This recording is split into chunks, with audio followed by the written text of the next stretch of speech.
ମା ମା ଶବ୍ଦର ଅର୍ଥ ସିଏ ବୁଝିଛି, ଯାହାର ମା ନାହିଁ। ମୋର ବି ମା ନାହିଁ।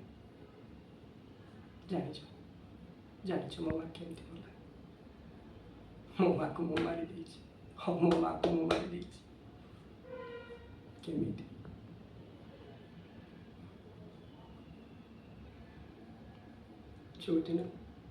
ଯୋଉଦିନ ମୁଁ ପ୍ରଥମ ଥର କରି ଦୁନିଆରେ ପାଦ ଦେଲି, ପ୍ରଥମ ଥର କରି ଆଖି ଖୋଲି ଦୁନିଆକୁ ଦେଖିଲି, ସେଇଦିନ ମୋ ମା ଶେଷ ଥର କରି ଆଖି ବୁଜିଦେଲା।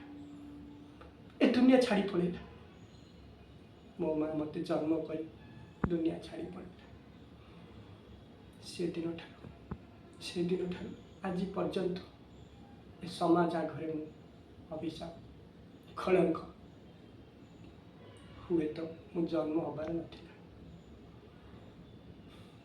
କ'ଣ କରିବି? ସେଇଟା କ'ଣ ମୋ ହାତରେ? ନାଇଁ ନା। ସେ ଦିନଠାରୁ ଆଜି ପର୍ଯ୍ୟନ୍ତ ମରି ବଞ୍ଚୁଛି।